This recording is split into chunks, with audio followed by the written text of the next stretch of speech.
Mi invitado de podcast de hoy es Elisha Benner, el fundador de Tuctoro, un juego que enseña matemáticas a los niños.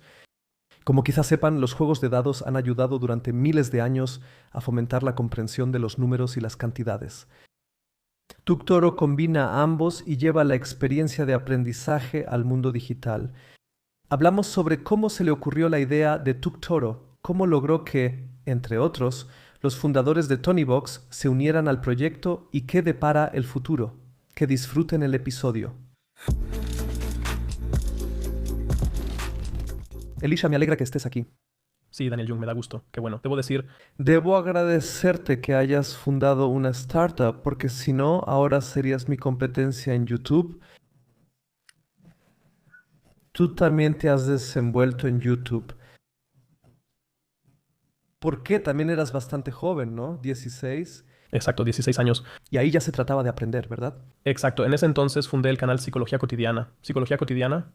Psicología cotidiana. Exacto, ese era simplemente el nombre en ese entonces. Y ahora lo cambié por mi nombre real, por así decirlo. Similar a lo tuyo, Matemáticas por Daniel Jung, en mi caso Elisha Benner. Pero siempre me ha parecido interesante tanto cómo las personas toman decisiones como también cómo se aprende.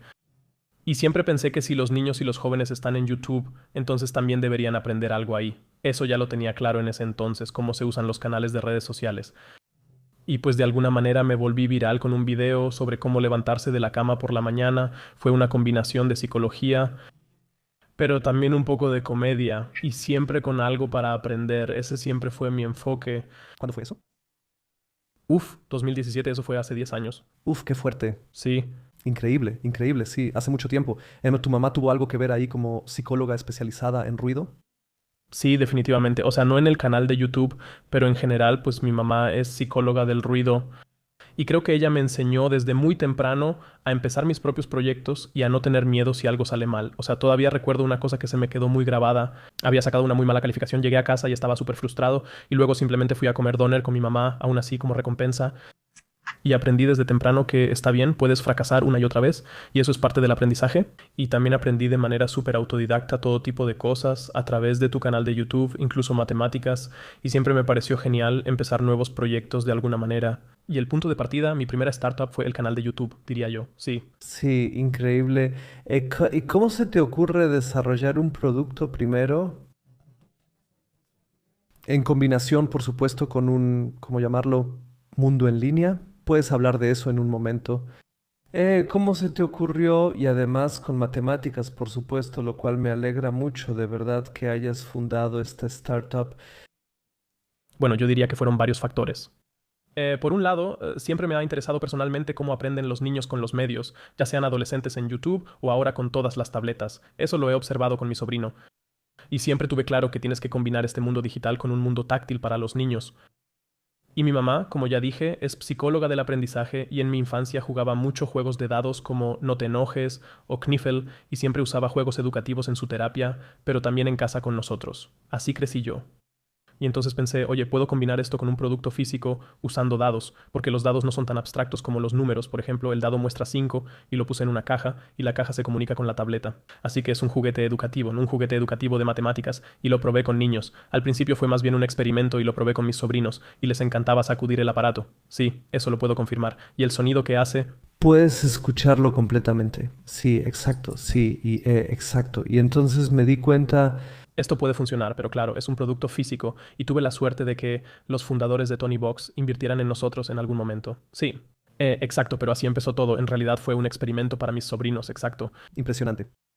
Yo siempre digo, cuando me preguntan sobre la educación temprana en matemáticas, siempre digo de verdad, hombre, no te enojes. Y ahí también tienes dados, ves los números y luego lo táctil, tomas la figura y cuentas uno, 2, 3, 4, 5, 6. Dime otra vez exactamente cómo funciona eso. Ustedes tienen, tú tienes, lo estoy viendo ahora mismo. Entonces, para los que están viendo ahora, tienes la caja, por cierto, es una caja muy bonita, ¿no? De ahí viene el nombre, Tuk Tuk Toro. Exacto, es como una especie de tutor para aprender, un tutor educativo. También existe el personaje japonés Totoro y de ahí nos inspiramos un poco. Ya protegimos todo esto legalmente como marca, pero sí, de ahí vino la inspiración. Pero en realidad te lo puedes imaginar como una caja de dados, como cuando juegas No te enojes, hombre, así con una caja de dados. Y pensamos en ponerle una cámara en la parte de abajo de esa caja de dados. Y mediante aprendizaje automático se reconocen las imágenes de los dados y luego se envían a la tableta. Y básicamente puedes jugar no te enojes, hombre, en la tableta, pero tiras los dados de verdad. O sea, puedo mostrarlo ahora. Ahora tiro con 4 dados, también tiene este sonido, y ahora saqué un 5, 3, 3, 4, y ahora, por ejemplo, tengo que ingresar en la tableta cuál es el resultado, y de ahí surgen muchas formas de juego, sí. Y así es como funciona. Tienes una cámara abajo y las imágenes se reconocen mediante aprendizaje automático, mediante reconocimiento de imágenes, y luego se envían a la tableta. Y bueno, lo que muchos no saben es que los dados son súper buenos para aprender. Juegos como No te enojes, hombre, etcétera. Y ahora todos los niños están en la tableta y juegan mucho menos con juegos de dados. Juegan activamente, así que pensé que podía conectar estas dos cosas, pero también crear algo que fuera lúdico, táctil y que además fomentara el aprendizaje individual. Y pues sí, es algo nuevo. ¿Cómo explicas algo nuevo? Esa siempre es la dificultad. Pero el hecho es que funciona muy bien con los niños y a los niños les divierte mucho. Eso es lo más importante. Absolutamente. Eso, o sea, a mí también me divierte. Lo puedo confirmar. La experiencia táctil, el hecho de que agites, eso siempre es genial. Puedes agitar de verdad, de verdad. Y luego, por supuesto, el reconocimiento de los números. Y vi por ahí que lo probaste con una niña. Cuando ya agitaste, ves los dados y luego vas a la tableta. Y luego ella tenía que hacer algo y no sabía qué. Y entonces tú dijiste, solo hazlo, es un juego, no puedes equivocarte. Exacto, correcto. Y eso es lo genial con nosotros. La figura te da retroalimentación directa. Si algo está bien, se ilumina en verde y también vibra, y si está mal, se ilumina en rojo, o sea, retroalimentación directa. Y eso es lo que falta en el sistema educativo actual. Siempre digo que es como cuando un niño aprende a caminar, como es actualmente se cae y, sí, en el mundo escolar, cuando tienes una mala calificación, duele hasta 2 semanas después. Pero ¿cómo se supone que uno debe aprender de sus errores, sabes? Y con nosotros es así, como los niños realmente aprenden, te caes, recibes retroalimentación directa, pero no es como que el maestro te ponga una mala calificación o algo así, sino que esta figura se ilumina en verde. O incluso si se ilumina en rojo, los niños piensan, bueno, esto es bastante gracioso, cometí un error, ahora quiero hacerlo bien. Y eso es lo que me parece tan importante, esta forma de manejar las dificultades y que uno aprenda de los errores, eso es parte del proceso de aprendizaje. Sí, y eso es súper importante. Sí. ¿Cuánta experiencia tienen ya con, bueno, primero, hasta dónde llega el juego actualmente? O sea, ¿para quién es adecuado? Exacto, entre 4 y 8, 9, 10 años, así ya terminamos preescolar y ahora vamos a primero, segundo, tercer grado también. Y eso significa que actualmente nuestro punto ideal son los niños que tienen como 5 o 6 años. Pero al final realmente quiero cubrir toda la etapa de preescolar y primaria con el concepto. Sí, es algo bueno. ¿Qué retroalimentación han recibido? O sea, visitan escuelas. Eh, Vi en algún video cómo estuvieron en una primaria y dividieron a los niños. ¿Cómo ha sido la experiencia de los niños? Retroalimentación, sí, bueno, empezamos con escuelas primarias como empresa, pero luego nos enfocamos más en los consumidores porque el mercado escolar es muy difícil. Pero tengo otra cosa, o sea, yo mismo fui a las escuelas primarias y lo probé. Y todavía recuerdo una cosa. Cuando salimos los niños nos saludaban con la mano, pero no podían decir nada porque tenían que estar en silencio. Así fue. Y fue un poco como si dijeran sálvenos, al menos para mí personalmente fue una experiencia divertida o muy interesante, y para los niños fue súper bueno.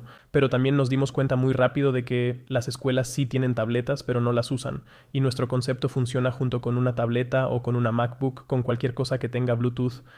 Y sí, de hecho nosotros también tenemos a una maestra de primaria en nuestro equipo que ahora es desarrolladora de software, y hasta ella, que era súper afín a la tecnología, decía que tal vez pedía prestadas las tabletas 1 o 2 veces al año y luego ni siquiera estaban cargadas.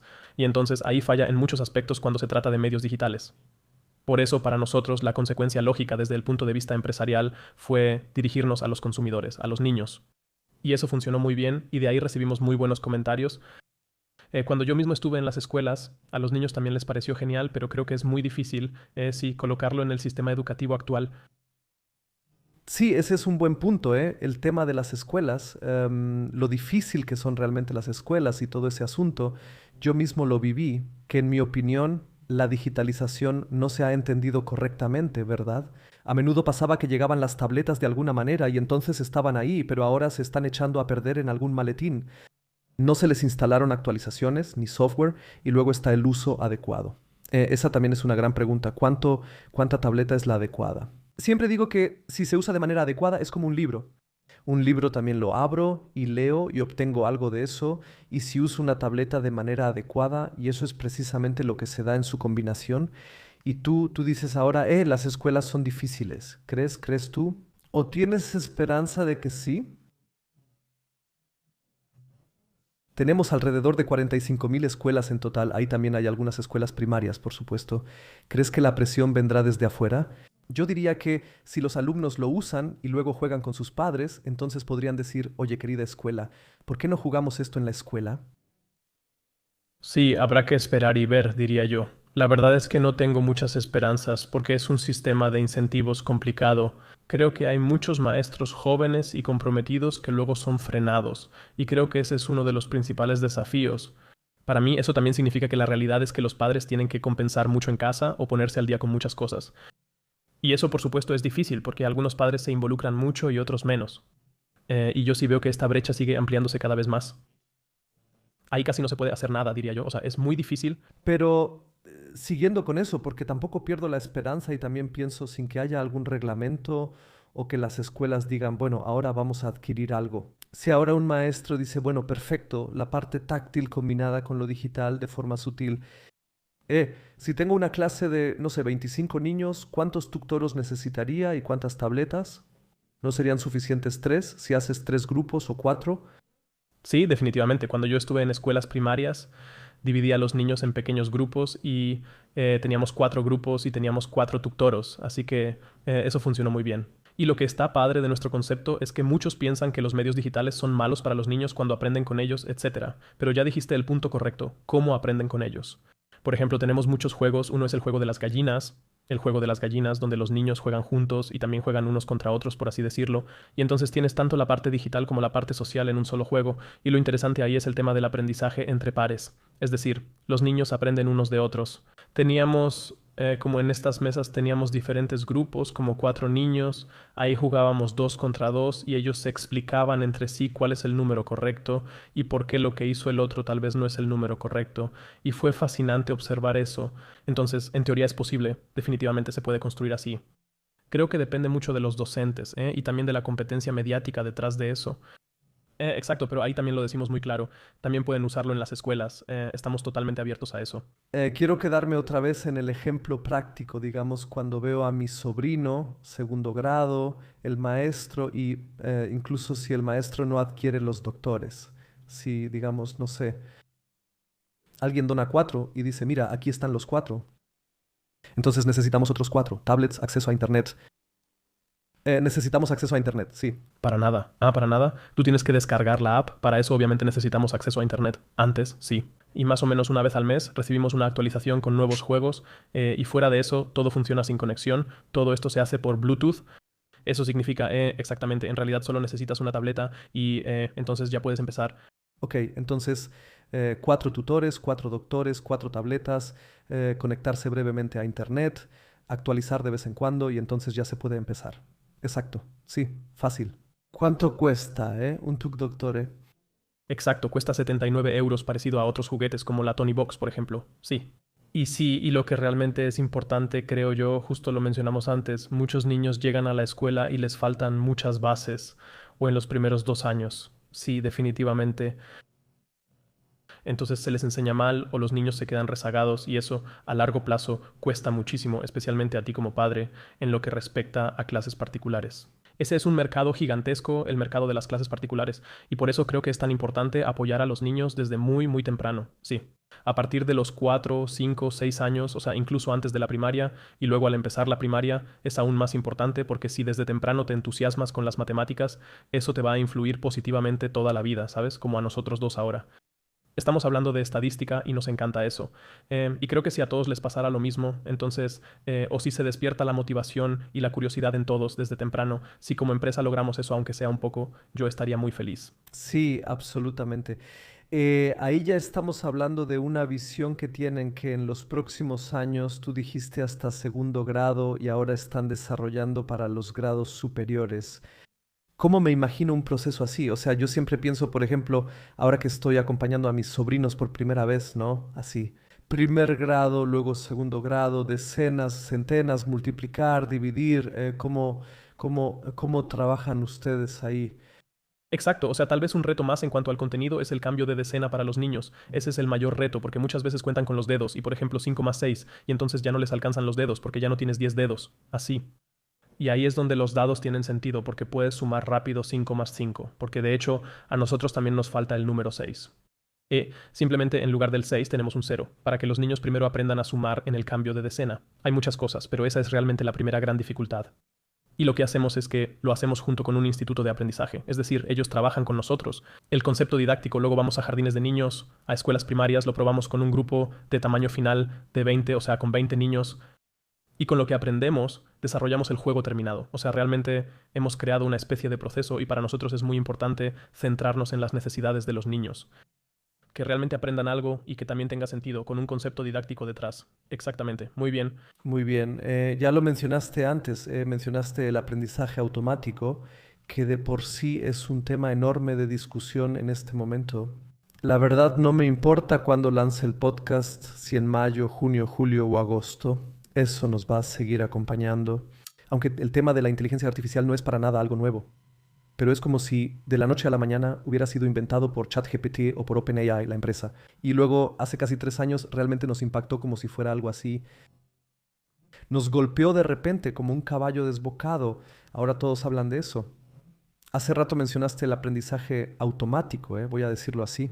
Creo que a partir de cierta edad uno debería entender la inteligencia artificial. ¿Qué es eso en realidad? ¿Dónde se encuentra el aprendizaje automático? ¿Dónde se encuentran las redes neuronales? ¿Qué es el aprendizaje profundo? No quiero profundizar demasiado en eso ahora, sino que ya dijiste que ustedes lo usan. Eso, ¿cómo usan ustedes los datos en general? Ese es el tema de la protección de datos, ¿verdad? Entonces, ¿cómo ves tú, digamos, todo el ámbito de la IA, los sistemas de IA, el aprendizaje automático, etcétera? En el futuro, con los datos, ¿cómo crees que se puede crear una experiencia individualizada? Sí, bueno, la base al final para mí el aprendizaje automático no es otra cosa que estadística. De hecho, y eso por supuesto se basa en los datos que tienes. Por ejemplo, en tu caso, en YouTube, tienes millones de usuarios que hacen clic y todo eso. Por eso YouTube sabe exactamente qué quiere sugerirte. Sí, y lo mismo pasa con el aprendizaje y eso es lo que me parece fascinante. En el sistema educativo actual suele haber solo algunas sesiones de retroalimentación, es decir, el informe de medio año, el informe final 2 veces al año.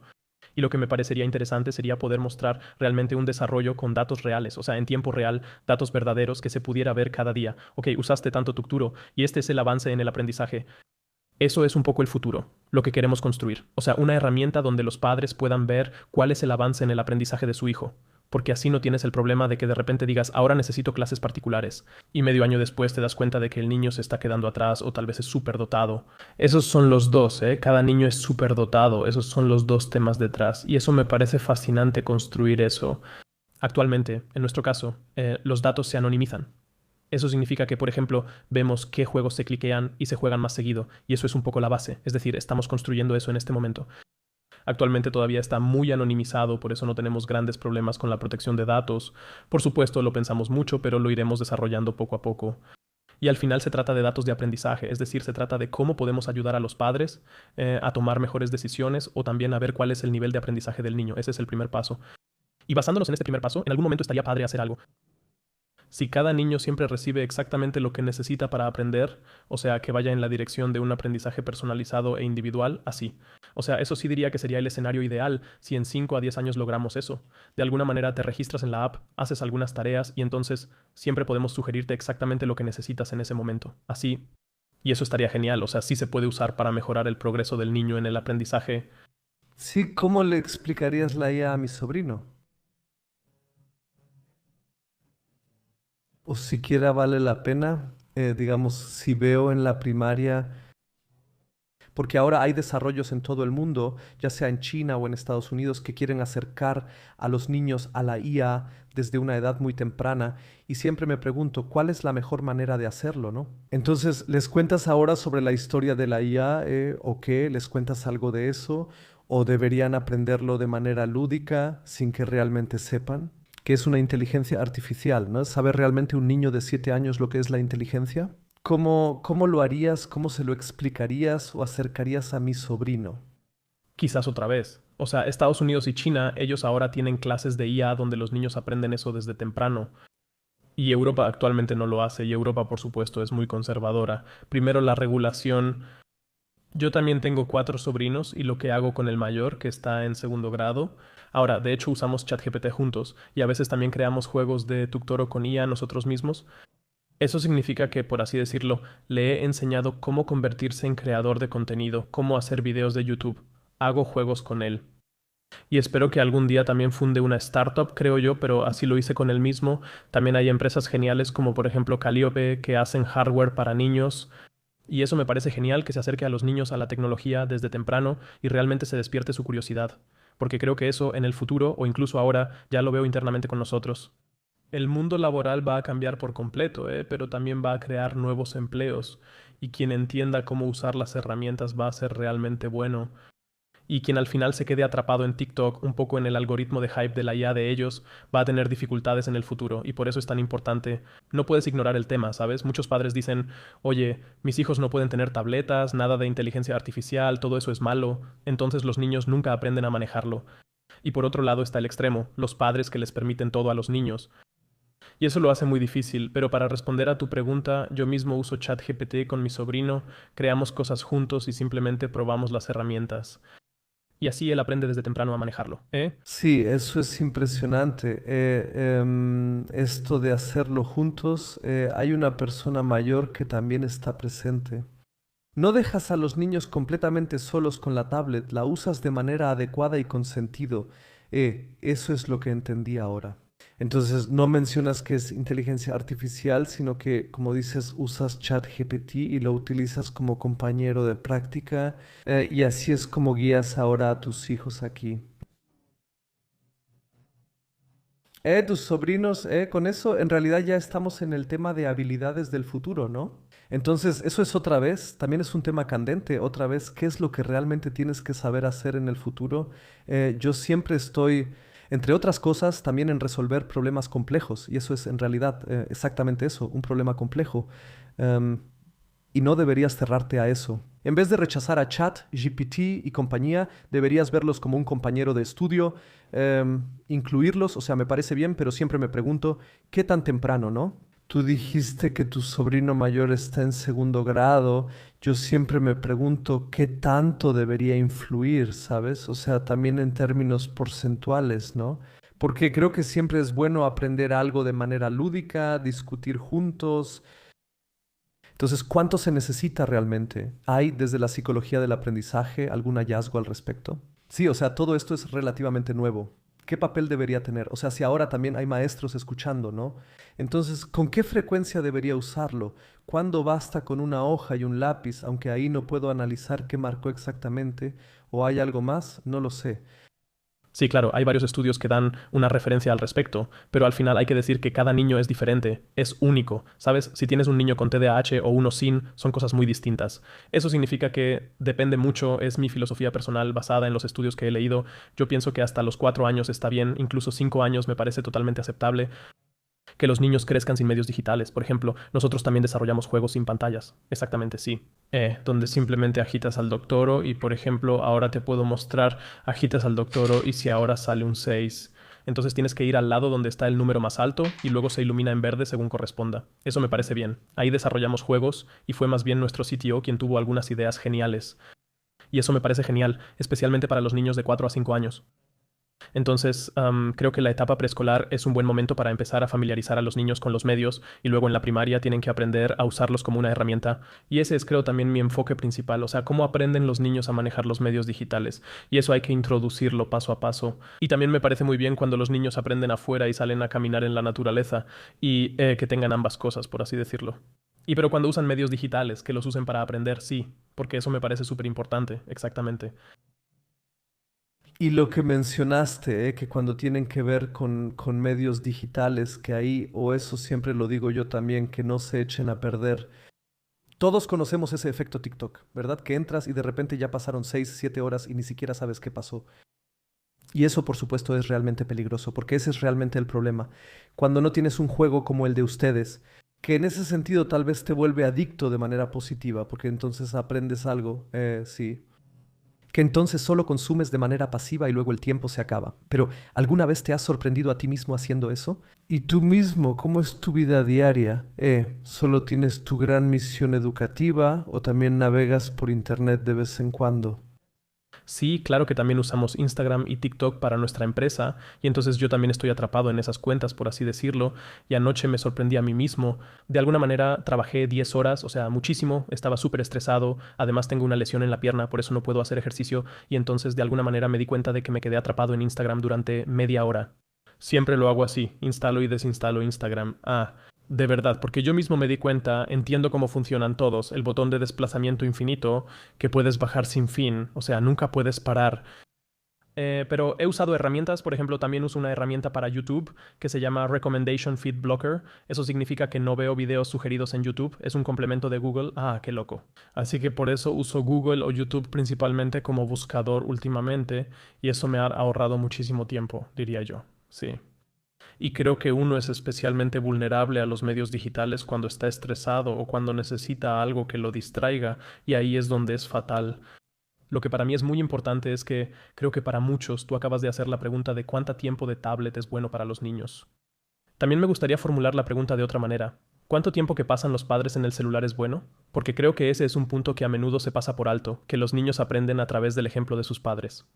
Y cuando uno ve, como yo lo veo seguido en el tren, que los niños están haciendo ruido y entonces les dan el celular o la tablet así, y entonces los niños aprenden muy temprano que, oye, si no me siento bien o si estoy alterado, puedo usar las pantallas como distracción, o también si ven que los padres lo hacen. Y creo que si uno mismo es un buen ejemplo para los niños, eso ya es la mitad del trabajo porque ellos naturalmente aprenden los patrones de comportamiento detrás de eso.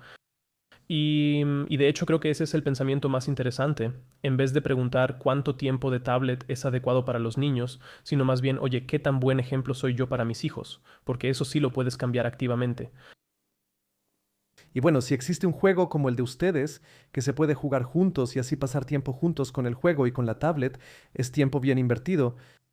Exacto, correcto. O sea, yo tuve dos aprendizajes interesantes. El primero es que los padres a menudo también quieren tener su tiempo para ellos, como se dice. Sí, eso significa que cuando los niños están en la tablet, creo que tiene sentido que tengan juegos educativos. Así es. También hay una gran diferencia entre lo que los padres dicen sobre cuánto tiempo de pantalla tienen los niños y cuánto tiempo realmente lo usan. Y bueno, eso fue un aprendizaje. Y lo segundo es que también se puede jugar juntos. O sea, tenemos ambos modos, que el niño pueda jugar solo y aprender algo, y el otro es que se juegue en conjunto, se diviertan y aprendan juntos. Sí, definitivamente. El tiempo para uno mismo es bueno, lo puedo confirmar por mi hermana y su esposo en algún momento, tiempo para uno mismo. Y otra vez, cuando tienes un juego así, que también es divertido y que realmente funciona sin la compañía de los padres, ¿verdad? Así que realmente es así. Cuando te acostumbras, tienes 7 años, ya eres un Schuttelser. El gallinero y luego empieza todo, ¿verdad? Exacto, entonces los niños pueden aprender todo por sí mismos. Sí, claro, en la configuración inicial y cosas así los padres también tienen que estar presentes. Y para nosotros también es importante que los padres sean siempre quienes decidan cuándo el niño usa la tablet, cuándo aprende con nuestra herramienta.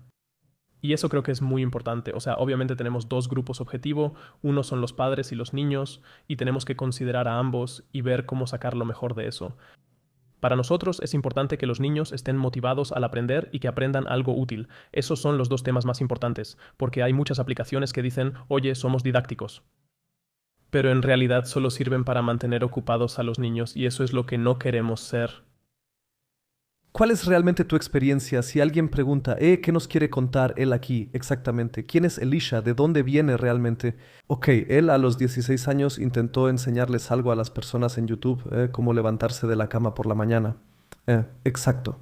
Pero, ¿cuál es realmente tu experiencia? Bueno, yo estudié matemáticas, pero igual que tú, de hecho también lo dejé. Y siempre me ha parecido interesante la estadística. Y en ese entonces, de hecho, también lo dejé para fundar Tuctoro. Y todos decían, oye, no eres tan inteligente como para dejar la universidad por una caja de dados. Sí. Y como que el 99% de la gente me decía lo mismo. Ahora ese porcentaje es mucho menor porque ya pude demostrar mis primeros éxitos, pero sí, estudié matemáticas, pero realmente no lo terminé. Pero siempre me he ocupado de eso, cómo aprenden los niños usando medios digitales, y creo que lo que me ayuda es que aprendo de manera muy autodidacta. Por ejemplo, cada fin de semana pienso en qué tengo que aprender la próxima semana, Tenemos temas como derecho laboral, tenemos temas como hardware, software, desarrollo de software, pero también marketing, ventas. Y entonces cada fin de semana pienso en qué tengo que aprender la próxima semana. Luego busco los mejores podcasts sobre eso. Así que es muy estratégico. Y así puedo tener suficiente conocimiento sobre cualquier tema en poco tiempo para tomar las decisiones correctas o elegir a las personas adecuadas. Elegir para las tareas. Y creo que eso es importante. Creo que esa es mi mayor habilidad, que puedo aprender rápidamente sobre nuevos temas. Y eso lo he aprendido muy bien, que uso los medios digitales para aprender y no para volverme tonto. A veces también me quedo pegado en Instagram. Pero sí, creo que esa es realmente la mejor habilidad. Que tengo. Sí, sí, sí, eso es esa entrada consciente, pero también hacerse consciente, el tema de la conciencia, hacerse consciente de que no, ahora tengo que parar. Y eso es lo que los chicos no pueden hacer, ¿sabes? Ese es justamente el problema. Pero vamos a quedarnos un momento en tu vida de CEO de startup. ¿Cuántos son ahora?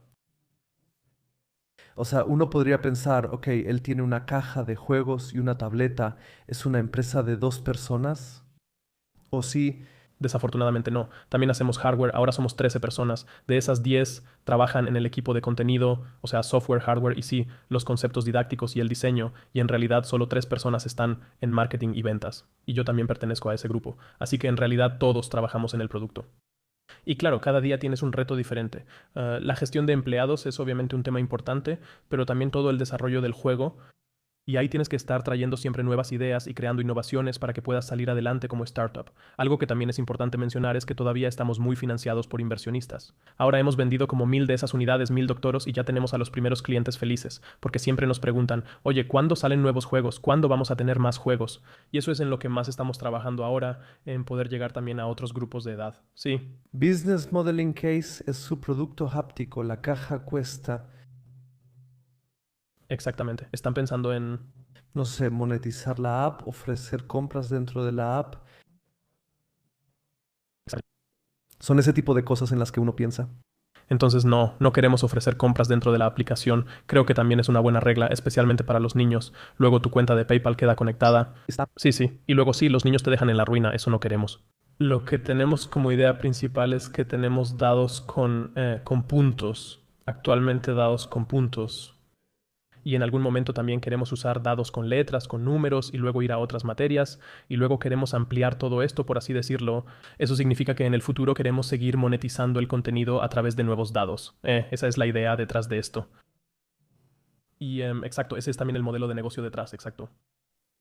¿Y cómo es la vida como startup? Rondas de financiamiento, rondas de financiamiento, es toda una aventura, ¿verdad? Especialmente siendo ustedes son de por sí una empresa educativa.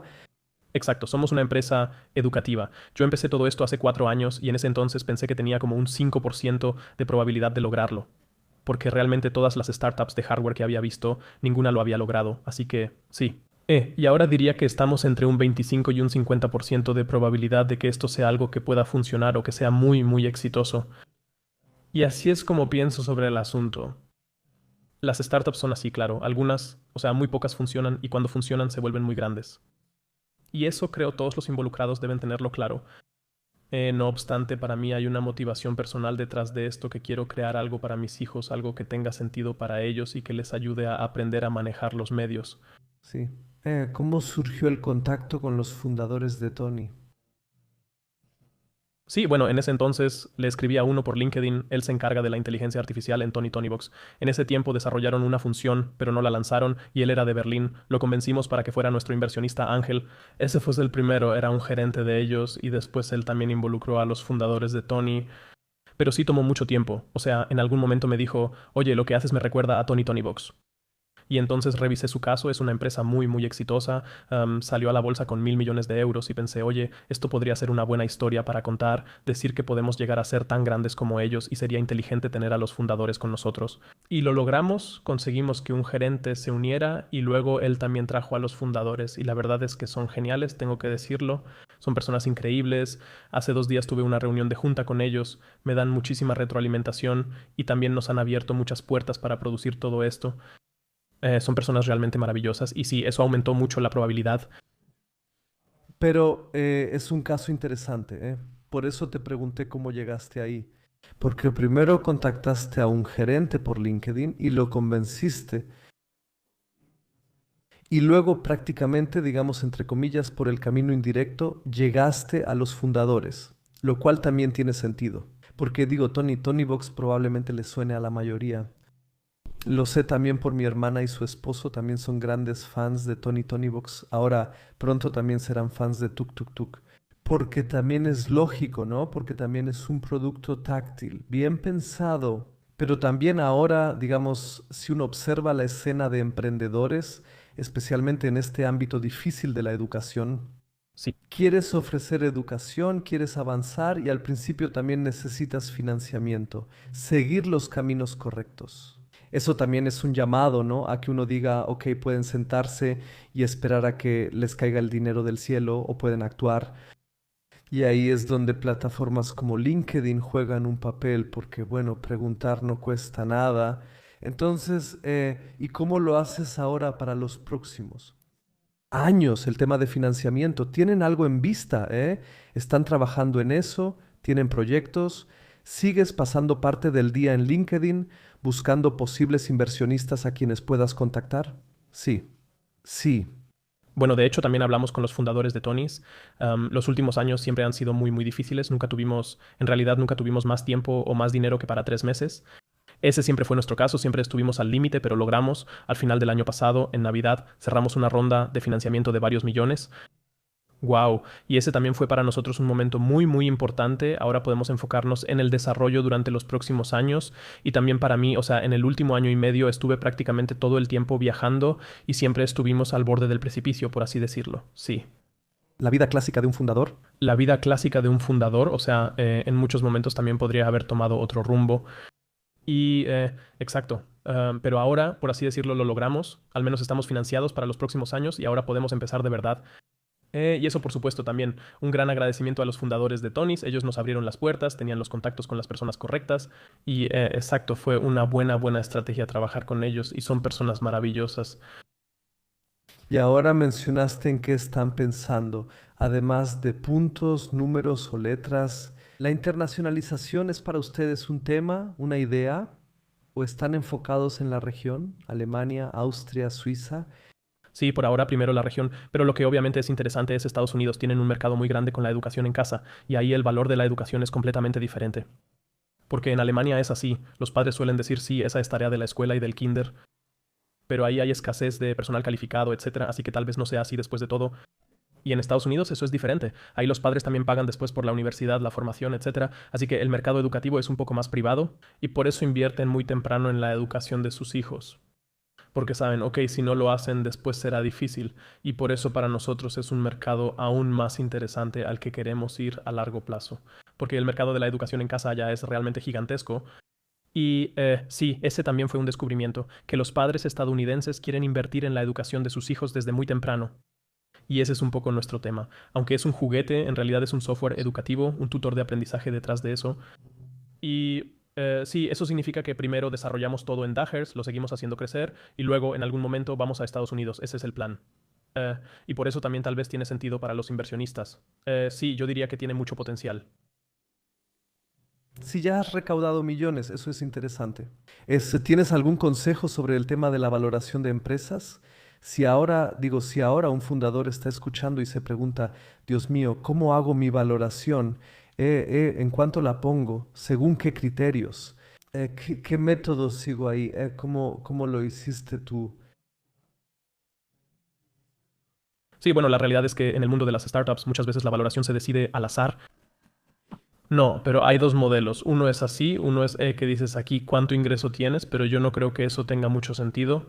Que ahí luego ves, haces 1 millón de euros en ingresos o 100.000 euros y luego te dicen que vales 2, 3, 4 o 5 veces tus ingresos. Eso no tiene sentido en el mundo de las startups. Lo que realmente tiene sentido es que digas por cada ronda como startup entregas el 20 o 25% de las acciones, ese siempre debería ser el objetivo y en eso se basa. Esa es también la valoración, digamos, necesitas como 1 millón, entonces tal vez deberías, si aún no has entregado ninguna participación, la valoración debería estar como en 4 o 5 millones. Y eso también me parece algo justo para los fundadores, porque especialmente si tienes una empresa de tecnología, de eso estoy hablando ahora, también es importante para los inversionistas después que tengas muchas participaciones para que puedan decir, oye, todavía tienes incentivos, para que todo esto tenga éxito. Y si al final solo tienes 1 o 2%, entonces eso no le ayuda a nadie. Y eso me parece muy importante. Así que mi regla general sería no ceder más del 20% de las participaciones por ronda de financiamiento. Eso, por supuesto, depende mucho de si tienes una empresa de porridge, como mencionamos antes, o si tienes una empresa de tecnología, como en nuestro caso, que incluye hardware, software, tenemos patentes y cosas así.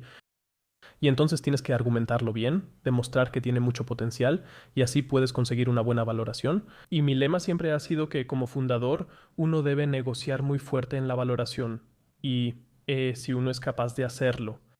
Y lo que hicimos fue que paso a paso fuimos consiguiendo más financiamiento, o sea, de alguna manera tuvimos los primeros prototipos, luego conseguimos 50.000 euros y con esos 50.000 euros hicimos muchísimas cosas y después conseguimos 100.000 euros. Y así lo fuimos haciendo paso a paso y por eso todavía, todavía tenemos más del 50% de las acciones como equipo fundador. Y eso es importante porque así todavía puedes decidir hacia dónde va todo. Esa habría sido otra pregunta, si fundaste solo o cuántos cofundadores tienes. Sí, tengo un cofundador principal que es Andrés, él es quien desarrolla todo el hardware y también el software, y luego las primeras personas que también estuvieron desde el principio las incluimos como cofundadores y también recibieron una pequeña parte de las acciones, pero nosotros dos tenemos la mayor parte. Esa es una pregunta interesante, ¿no? Especialmente aquí en nuestro país, en Alemania, el tema de cuando tienes a tus primeros empleados. Sí. ¿Quieres incentivar? Yo lo hice, simplemente les dije participaciones o fue algo así como acciones para empleados, pero entonces ya tienes implicaciones fiscales o simplemente dijeron, mira, los primeros 10, cada uno recibe cierto porcentaje. Sí, pues al primero que realmente estuvo involucrado, que también aportó componentes de software y cosas así, que tenía la competencia, como no podíamos pagarle el sueldo, le dimos también un 5, luego también implementamos una participación para empleados. Ok, eso fiscalmente en Alemania no es tan bueno, sí, pero también hay diferentes variantes de cómo se pueden obtener esas acciones de salida. Por ejemplo, quería involucrar a un amigo mío que conozco desde la escuela, es muy bueno con las finanzas, nos complementamos muy bien y si se hace un exit, él recibe 5 de mis acciones. Tenemos diferentes modelos para eso. Pero claro, en Alemania es un tema súper complejo, sí. Porque fiscalmente es muy complicado todo eso, ¿eh? Y sí, exactamente. O sea, es realmente algo difícil. ¿Cómo se incentiva eso en Alemania? Ahí también me gustaría que hubiera más apoyo. De hecho, en Estados Unidos es mucho más fácil porque obviamente quieres motivar a las primeras personas. Y claro, la motivación intrínseca siempre es importante y siempre está presente en todas las personas, pero al final de cuentas también es parte de la motivación extrínseca, porque uno trabaja mucho y recibe muy poco dinero por eso, y eso debería equilibrarse a largo plazo en algún momento. Uno también debería ser recompensado y exactamente, pero nosotros incentivamos a todas las personas de alguna manera y ellos son parte del éxito. Genial, también motiva. Súper, en serio, así es con nosotros. Trabajamos de forma presencial, realmente nunca hacemos excepciones y todavía hasta, no sé, las 8 de la noche está lleno, la gente realmente tiene ganas. ¿Es así? Nosotros también empezamos como a las 10, pero de manera voluntaria, o sea, está bien. La gente también puede irse a las 6 de la tarde, pero se quedan hasta el final y creo que eso sí lo hemos logrado. Una buena cultura empresarial donde todos realmente tienen ganas y se divierten. Claro que también es así, que la gente puede expresarse ahí. O sea, yo no soy alguien que, o sea, yo le doy mucho valor a eso. Esa es mi decisión más importante, traer a las personas correctas y ellos pueden entonces expresarse y desarrollarse por sí mismos. O sea, Ustedes no tienen trabajo remoto de tiempo completo. Sí, bueno, ahora hicimos una excepción para un especialista porque de otra manera no conseguiríamos a nadie, pero de lo contrario no lo hacemos, ¿no? Normalmente somos muy estrictos con eso y creo que eso también es muy bueno. ¿Y qué opinas de la semana laboral de 4 días, de 3 días? ¿Tienen alguna regla sobre eso o trabajan por proyectos? No, de hecho, también tenemos eso, también tenemos una semana de 4 días con un gerente de producto porque no podemos permitirnos pagarle su salario completo. Y ahí le dijimos, oye, ¿no quieres trabajar 4 días a la semana? Esa fue un poco la idea detrás de eso. Y bueno, en general sí, normalmente se trabaja 5 días. Y que todos estén ahí desde el principio. También tenemos estudiantes en prácticas, así es. Pero para nosotros es importante tener una comunidad y que juntos desarrollemos ideas y resolvamos problemas. Y desde mi punto de vista, eso es realmente importante cuando se hace en persona. Y eso también es muy importante para mí, sí. ¿Y qué pasa si alguien está escuchando o viendo y dice, wow, esto está increíble, me gustaría participar e invertir? Con gusto pueden escribirme por LinkedIn y luego vemos cuáles son los objetivos de cada persona. Cada quien, por supuesto, tiene un incentivo diferente detrás. Para mí siempre es importante que las personas aporten conocimientos en algún área específica, pero también que compartan nuestra visión, Y esas son tres cosas. La primera es que el aprendizaje es háptico, es decir, que los niños aprenden con todos sus sentidos. La segunda es que es lúdico, que no se siente como aprender, sino como jugar. Y la tercera es que eso es lo que queremos crear en el futuro, que sea individual, es decir, que cada niño pueda aprender a su propio ritmo. Y creo que es muy interesante con la inteligencia artificial ver hacia dónde va eso. Y sí, esa es un poco la visión de la empresa detrás de esto, lo que también me motiva personalmente. ¿Qué le dirías a alguien, digamos, un opositor acérrimo a las tabletas y a todo lo digital, para que digamos, un niño de 7 años sí pueda usar, digamos, en general lo que ustedes ofrecen? El sistema aprovecha la parte táctil del Tuctoro con los dados, luego pasa a la tableta, y juega el juego. Sí, tal vez el niño de 7 años tenga un tío genial como Daniel o Elisha, así que esa sería mi forma de abordarlo. Creo que no puedes cambiar mucho a las personas cuando ya han tomado decisiones claras. Creo que lo que realmente importa, creo que es un aprendizaje importante. Todos están de acuerdo en que los niños tienen que aprender a manejar los medios digitales así. Y luego, por supuesto, la segunda pregunta es, ¿cómo aprenden eso? Y ahí cada quien tiene una filosofía diferente. Y sí, o sea, tal vez algunos tienen un tío genial que puede acercar a los niños a los medios. Creo que no es una mala idea. Uno mismo tiene que hacerlo, sí. Sí, sí, yo solo conozco los comentarios de los últimos años porque especialmente cuando estás en el área de primaria, yo mismo soy muy crítico. Sí. O sea, yo mismo digo un mínimo de dispositivos digitales, pero sí se usan que sea de manera útil. Porque también creo que si tomas un libro o una hoja, eso también es una tecnología que en algún momento existió. Y el lápiz es una tecnología. Y luego escribes. Y también puedes escribir en una tableta y de la misma manera puedes jugar en la tableta y experimentar las matemáticas de forma lúdica. Y como dijiste, lo lúdico, lo compartido, lo social, todo eso se cubre, simplemente está dentro de la tableta. Pero no es que los niños solo estén jugando, deslizando y desplazándose, sino que realmente sirve para desarrollar la habilidad matemática. ¿Crees que su juego ayudará a que cambiemos el estatus de las matemáticas para bien? Bueno, solo lo digo rápidamente, así es realmente, así es. Matemáticas 5 y a través de NE. Y no sé, y yo siempre digo que en realidad las matemáticas son increíblemente divertidas y el fundamento realmente debe establecerse desde una edad temprana y ustedes realmente están al tanto de lo que sucede.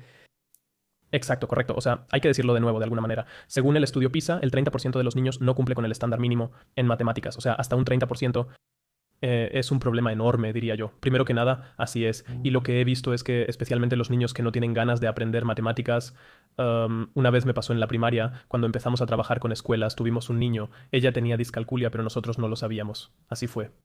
Y luego ella se fue a su casa, se lo contó a su mamá y le dijo, oye, hoy me divertí mucho, así. Y luego su mamá se lo contó al terapeuta de aprendizaje. Y él ahora trabaja para nosotros. Él fue quien desarrolló el juego de las gallinas. Así fue como surgió todo esto. Y definitivamente nos dimos cuenta de que podemos apoyar tanto a los niños que son superdotados, podemos apoyarlos, pero también a los niños que tienen dificultades para calcular o que van más atrasados, que simplemente necesitan más tiempo, que los motivamos. Y creo que eso ya lo hemos logrado. Así que los niños se diviertan y que aprendan algo en el proceso. Y creo que eso es lo más importante. Eso es lo fundamental para el aprendizaje a lo largo de la vida. Especialmente en matemáticas, los niños se quedan atrás muy rápido, y entonces haces millones de clics con eso y los ayudas en el proceso. Pero por supuesto sería bueno si eso ya se hubiera logrado claramente, absolutamente.